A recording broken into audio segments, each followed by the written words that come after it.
The fork in my hand froze halfway to my mouth as my mother's words hung in the air between us. "You need to move out," she said casually, chewing another bite of the turkey I'd spent hours roasting. The Christmas lights reflecting in her wine glass suddenly seemed harsh and glaring, not festive. Across the table, my sister Olivia's eyes widened in shock, her hand instinctively reaching for mine under the tablecloth. "Really?" I managed, my throat constricting as I carefully set my fork down beside the homemade stuffing I'd woken up at 5 a.m. to prepare. "I pay the rent, cover the bills, and buy all the groceries." My voice remained steady even as I felt heat rising from my collar, the sensation of being ambushed in my own home, the home I financially supported, making my skin prickle uncomfortably. My mother simply shrugged, reaching for more cranberry sauce as if she'd merely commented on the weather forecast rather than detonated my entire life. The Christmas tree lights blinked in my peripheral vision, each color shifting in rhythm with my quickening pulse. "My name is Jessica. I'm 26 and an IT specialist. This is the story of how I reclaimed my worth after the woman I supported betrayed me at my own dinner table." For context, I hadn't moved in with my mother. She had essentially moved in with me. 3 years ago, when she lost her job at the insurance firm where she'd worked for 15 years, the foreclosure notices started arriving. I still remember the day I found her at the kitchen table, surrounded by past due bills. Her normally confident posture crumpled. "I'll handle it," I'd promised, moving back into my childhood bedroom that weekend. What was supposed to be temporary support became a permanent arrangement. Each month, $1,842 left my account for the mortgage, another $237 for utilities, $412 for groceries, $89 for her cell phone, $13.99 for her Netflix subscription. I tracked every penny in a spreadsheet I never showed her, never wanting her to feel like a burden. But somewhere around the 18-month mark, something shifted. Small criticisms became daily occurrences. If I loaded the dishwasher, I'd done it wrong. If I came home after 9 p.m., I was being inconsiderate. If my work calls interrupted her television shows, I was disrespectful. I told myself she was just struggling with her new dependency, that her pride was wounded. I rationalized every cutting remark, every cold shoulder, every guilt trip. After she dropped her Christmas dinner bombshell, I didn't create a scene. The moment crystallized something I'd been feeling for months. I had become a tenant in a home I paid for, tolerated rather than appreciated. As Olivia and our cousin Peter exchanged uncomfortable glances, I simply excused myself from the table, leaving behind the meal I'd spent all day preparing. In my bedroom, I sat on the edge of my bed, staring at the wall I'd repainted last spring when Mom mentioned she'd always hated the color. The dresser drawer where I kept my important documents was already partially open. I'd been checking my passport last week for a potential work trip. Now it seemed prophetic. I pulled out the drawer completely and began the mechanical process of gathering everything that mattered. I didn't sleep that night.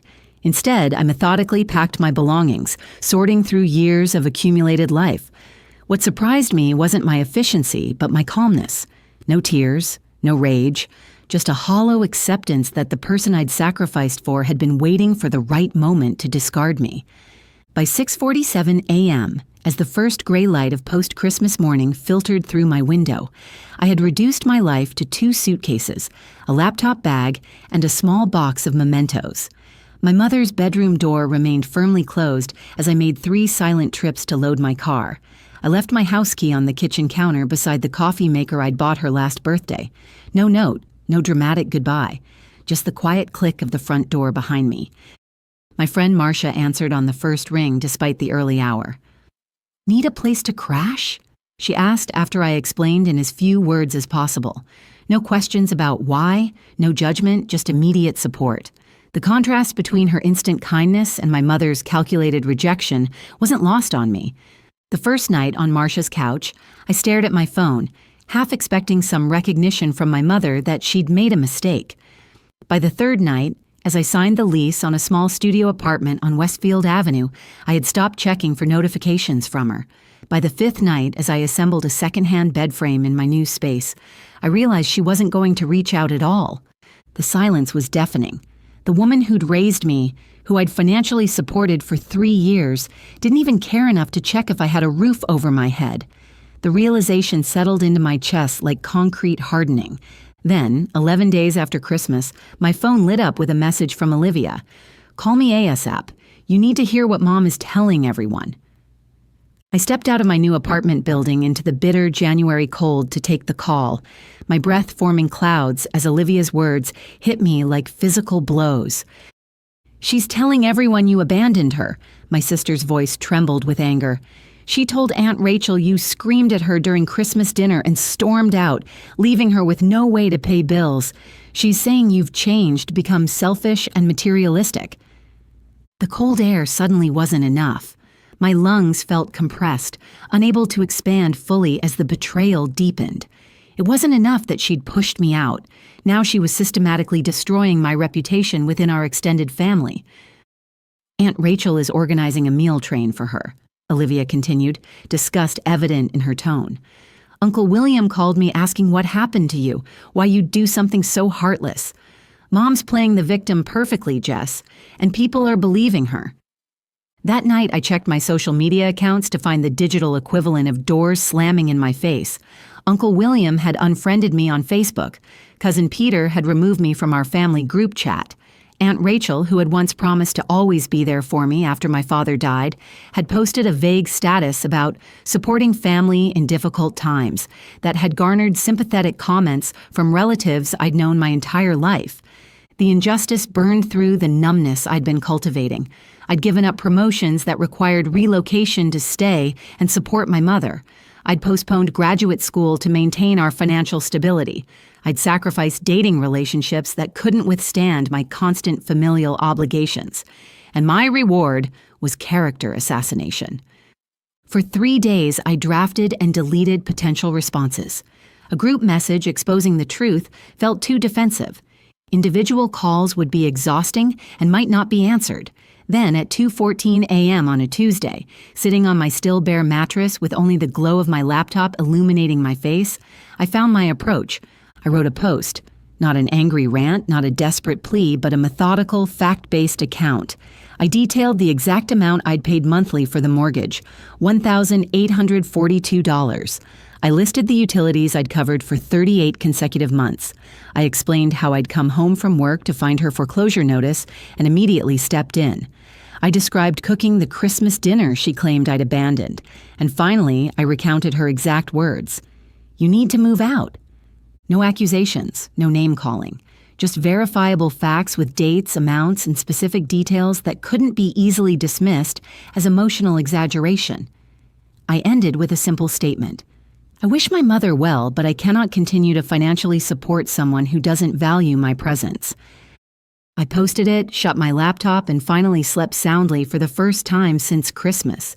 The digital earthquake hit while I slept. By the time I checked my phone the next morning, the notification counter had given up, simply showing 99 plus in bright red. Text messages, voicemails, comments, and private messages flooded in faster than I could process them. The first one I opened was from Aunt Rachel. "Jessica, I owe you an apology. Your mother told me a completely different version of events. I should have reached out to you directly before making judgments. If you need anything at all, please let me know." Uncle William had commented publicly. "I've known your mother my entire life, and I should have remembered her tendency to reshape narratives. I'm sorry I didn't hear your side first." Even Cousin Peter had messaged. "Jess, we always saw how she treated you. Should have spoken up sooner. My spare room is yours if you need it." Each message peeled back layers of isolation I hadn't fully acknowledged. For years, I'd internalized my mother's narrative that I was the problem, that my support wasn't enough, that my presence was an inconvenience. Now, seeing others recognize the truth felt like oxygen rushing into a sealed room. But the validation came with its own pain. If they had seen how she treated me, why had no one said anything? If her behavior was recognizable enough that they immediately believed my account, why had I been left to navigate it alone for so long? My mother's response came exactly as I'd predicted, in waves that perfectly tracked her standard emotional manipulation playbook. First came the wounded innocence. "I can't believe you would humiliate me publicly like this, after everything I've done for you." When that received no response, she pivoted to outright denial. You're twisting my words. I never told you to leave. You chose to walk out. You're making yourself the victim as always." And finally, when the silence continued, she reached the bargaining stage. "I think we both said things we regret. We should talk about this privately, as a family." I didn't respond to any of it. There was nothing left to say. The facts were public now, and they spoke for themselves. 3 weeks into my new independence, I bought myself a real couch. Not secondhand, not from a discount warehouse, but a brand new sectional in exactly the color I wanted. I positioned it exactly where I wanted it. I ate dinner sitting on it while watching shows at full volume, small rebellions that felt like declarations of independence. Then one evening, as I was returning from the grocery store, I saw Olivia sitting on the steps outside my building. Her face looked thinner, shadows under her eyes pronounced even in the dim hallway lighting. "It's gotten worse," she said without preamble once we were inside. The mortgage payment bounced. The electricity was shut off for 2 days before she managed to borrow enough from Grandma to turn it back on. She's blaming you for abandoning her, but she's also refusing to look for work, says her health won't allow it, though she seems fine when her friends invite her out. I set down the grocery bags, the familiar weight of responsibility already pressing on my shoulders. For a moment, I could feel myself calculating what I could cut from my budget to help. Then I caught myself. "I'm sorry you're dealing with this," I said carefully, "but I can't go back to that situation." Olivia's response stopped my breath. "I know. You did the right thing by leaving, Jess. You should have left sooner." She looked around my small apartment with its mismatched furniture and bare walls. "This place has more peace in it than that house ever did." Coming from the only other person who had lived under that roof, her words were both validation and absolution. She wasn't asking me to fix things. She was confirming I'd made the right choice in not setting myself on fire to keep someone else warm. "I'm thinking about moving out too," she admitted, "once I figure out how to make it work financially." "When you're ready," I promised. "I'll help however I can." We ordered takeout that night, talking openly about childhood memories we'd both reinterpreted as adults, the subtle favoritism our mother had shown her younger brother, our uncle, the way she'd isolated our father from his friends before their divorce, patterns we'd been too young to recognize then, but could name clearly now. The knock on my door came exactly 5 weeks after Christmas. Through the peephole, I saw my mother standing in the hallway, holding what appeared to be a store-bought apple pie. Her hair was freshly done, her smile practiced. I stepped into the hallway rather than inviting her in, closing my apartment door behind me.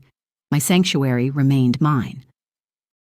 "Jessica," she began, her voice taking on the gentle tone she used when asking for favors. "I've missed you. Things aren't the same without you around." She extended the pie slightly. "I thought maybe we could have dinner sometime, talk things through." I studied her face, looking for any sign of genuine remorse. "Did you come to apologize?" I asked directly. She paused, the practiced smile faltering slightly. "I don't think I need to," she replied, her true self showing through the performance. "I think we both made mistakes." And there it was. The confirmation that nothing had changed except her circumstances. No recognition of what she'd done, no accountability, just the expectation that I would once again adjust to accommodate her needs. "I wish you well, Mom," I said quietly, and closed the door. I didn't slam it. I didn't yell. I simply closed it firmly, the soft click of the latch more final than any dramatic gesture could have been. Inside my apartment, my home, I stood for a moment with my hand still on the doorknob. I waited for the familiar surge of guilt, the gnawing worry about whether I was doing the right thing.